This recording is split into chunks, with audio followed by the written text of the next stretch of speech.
আজ মূল যে জিনিস পাণ্ডবেশ্বরের জন্য তৃণমূলের প্রতিজ্ঞা।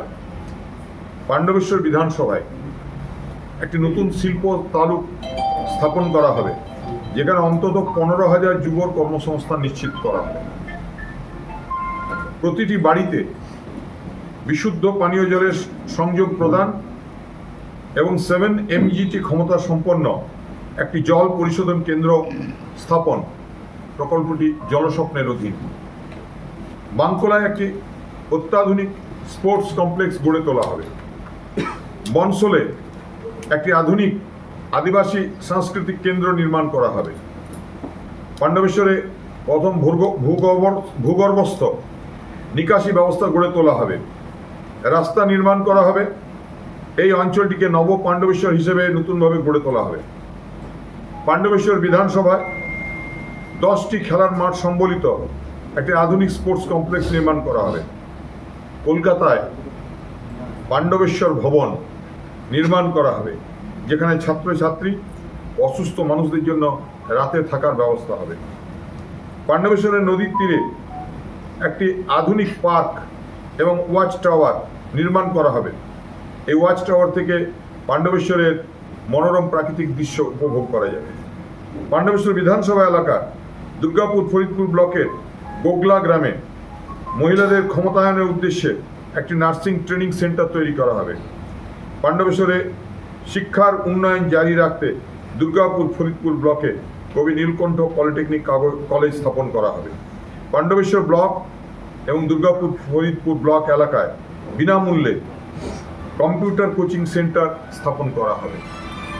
পাণ্ডবেশ্বরের মানুষের জন্য পাণ্ডবেশ্বরের 275 পাণ্ডবেশ্বরের তৃণমূল কংগ্রেসের এই প্রতিজ্ঞা আমি জনসাধারণের সামনে আমি তুলে ধরলাম। এছাড়াও পাণ্ডবেশ্বরে দিদির যে পরিষেবা, সেই পরিষেবাগুলিকে আরও সুচারুভাবে সুসম্পন্ন করা হবে এবং দিদির যে বাংলার বাড়ি, বাংলার আবাস যোজনা, আমরা ইতিমধ্যেই 12 লক্ষ মানুষের ঘর সারা বাংলায় গড়ে তুলে দিয়েছেন দিদির হাত দিয়ে। 20 লক্ষ মানুষের ঘর তৈরি হচ্ছে এবং দিদি ক্ষমতায় আসার মধ্যেই আমরা আরও 22 লক্ষ মানুষের ঘর তৈরি করে দেব। এছাড়াও সমস্ত রাস্তাঘাট থেকে শুরু করে আমরা পাণ্ডবেশ্বরের জন্য আমরা গত 5 বছরও যেভাবে আমরা ছিলাম, আগামী 5 বছরের সেরকম থাকব। যেগুলো আমরা ইতিমধ্যেই কাজ শুরু হয়ে গেছে, তাদের মধ্যে হলো যে পাণ্ডবেশ্বরে দীর্ঘদিন ধরে পড়ে থাকা ব্লক স্বাস্থ্যকেন্দ্র, ব্লক প্রাইমারি হেলথ সেন্টার বাংলার মাননীয় মুখ্যমন্ত্রী মমতা বন্দ্যোপাধ্যায়ের হাত দিয়ে শিলান্যাস হয়েছে, তার কাজ চলছে। আমরা দিদিকে ধন্যবাদ জানাবো। এছাড়াও আমরা পাণ্ডবেশ্বরের আরবি রেল ওভারব্রিজ হওয়ার জন্য যে সমস্ত মানুষ দোকান ঘর ভেঙে গিয়েছিল, পিডব্লিউডি জায়গার উপর যারা বসত গড়ে তুলেছিলেন, যাদের ঘর ভেঙে গিয়েছিল, তাদের প্রত্যেকের জন্য 176টি রুম সম্বলিত অটো হাব আমাদের প্রায় শেষের মুহূর্তে এসে পৌঁছেছে। নির্বাচনের পরেই সেগুলিকে উন্মোচিত করা হবে এবং মানুষের কাছে তুলে দেওয়া হবে। এছাড়াও পাণ্ডবেশ্বরের একটি অত্যাধুনিক আমরা বাস স্ট্যান্ড প্রায় সম্পূর্ণ হয়েছে, আমরা উদ্বোধনও করেছি। বাস কয়েকটি দাঁড়াতেও শুরু করেছে। শীঘ্রই এটি মানুষ সম্পূর্ণভাবে ব্যবহার করবে। শৌচালয় থেকে শুরু করে দোকানঘর থেকে শুরু করে অন্যান্য সুযোগ সুবিধা সব নির্মাণ করা হয়েছে। এবং পাণ্ডবেশ্বরে মানুষের জন্য যে ইলেকট্রিক্যাল চুল্লি, এই ইলেকট্রিক চুল্লি আমরা দীর্ঘদিনের মানুষের আশা ছিল, আমরা এটি নির্মাণ করেছি। এবং পাণ্ডবেশ্বরে দুর্গাপুর ফরিদপুর ব্লকে আমাদের রবীন্দ্র ভবন সর্পিতে, এই রবীন্দ্র ভবনকে ইতিমধ্যে ডিপিআর তৈরি হয়ে গেছে। জেলা পরিষদ থেকে 20 লক্ষ টাকা দেওয়া হয়েছে, এমপি ফান্ড থেকে 20 লক্ষ টাকা দেওয়া হয়েছে। এই টাকায় বাউন্ডারি ওয়াল এবং অন্যান্য কাজ শুরু হয়েছে। শীঘ্রই এর রবীন্দ্র ভবনের কাজ শুরু হবে এবং আগামী 25শে বৈশাখ আমরা ওই রবীন্দ্র ভবনে রবীন্দ্রনাথের আবক্ষ মূর্তি আমরা উন্মোচন করব।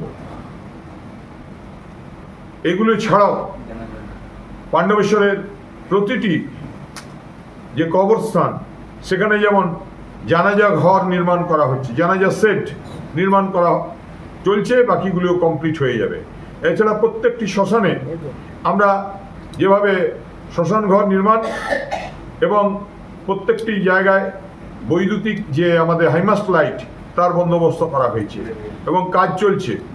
এছাড়াও আমরা আমাদের খ্রিশ্চান কমিউনিটির জন্য আমরা সর্পিতে আমরা প্রায় 4.5 বিঘে জায়গা নিয়ে আমরা গ্রেভিয়ার্ড তৈরি করেছি এবং সেটি এজি চার্চ মিশনের হাতে তাদের নেতৃত্বে পাণ্ডবেশ্বরের খ্রিশ্চান ধর্মাবলম্বী বন্ধুদের হাতে তুলে দেওয়া হয়েছে। আমরা প্রতিটি গ্রাম পঞ্চায়েত এলাকায়, প্রতিটি অঞ্চলে প্রায় 12 থেকে 14 কোটি টাকা খরচা করে আমরা যে জলাধার ওভারহেড জলাধার নির্মাণ সম্পূর্ণ হয়েছে। পাইপলাইন কানেকশন প্রতিটি জায়গায় জায়গায় তৈরি হয়ে গেছে, প্রতিটি গ্রামে গ্রামে পাইপলাইনের কানেকশন তৈরি হয়ে গেছে। কয়েকটি জায়গায় এখনো 0.25 এলাকায় এখন মাত্র পাইপলাইন বসানোর কাজ বাকি আছে এবং জল টেস্টিং শুরু হয়েছে এবং আমরা অবিলম্বে আমরা সময় নিচ্ছি মাত্র 2 মাসের মধ্যে। এখন 60% জল চালু হয়ে গেছে, আরও বাকি 40% জল আমরা সব জায়গায় পৌঁছে দেবো। এছাড়াও আমরা পাণ্ডবেশ্বরের পানীয় জলের জন্য আমরা বোরহোল করে আমরা সৌর বিদ্যুতের সাহায্য নিয়ে আমরা 76টি জলের জায়গা আমরা তৈরি করে দিয়েছি পানীয় জলের জন্য। সেগুলি রক্ষণাবেক্ষণ এবং তাদের দেখার দায়িত্ব গ্রাম পঞ্চায়েতগুলিকে দেওয়া হচ্ছে। এবং আমরা পাণ্ডবেশ্বরে আমাদের আদিবাসী নেতৃত্বের মাধ্যমে আমরা যে আমাদের 76টি জেহারস্থান করার কথা আছে তার মধ্যে আমরা প্রায় 36টির কাজ সম্পন্ন করেছি, বাকিগুলিও আমরা অবিলম্বে সম্পূর্ণ করে দেবো। আমরা এছাড়াও মানুষের উন্নয়নে মানুষকে সঙ্গে নিয়ে আগামী 5 বছর বাংলার মমতাময়ী মুখ্যমন্ত্রী মমতা বন্দ্যোপাধ্যায়ের নেতৃত্বে মানুষের সঙ্গে থাকবো। আজকের ইস্তেহারের দিন আমরা এই কথা দিলাম। আমরা পাণ্ডবেশ্বর পরিবার, পাণ্ডবেশ্বর মানুষকে আমরা আশ্বস্ত করলাম, সঙ্গে ছিলাম, সঙ্গে আছি, সুখে ছিলাম, দুঃখে ছিলাম, উৎসবে ছিলাম, আনন্দে ছিলাম, উন্নয়নেও থাকবো। সবাই ভালো থাকুন, সবাইকে ধন্যবাদ এবং কৃতজ্ঞতা জানাই। নমস্কার।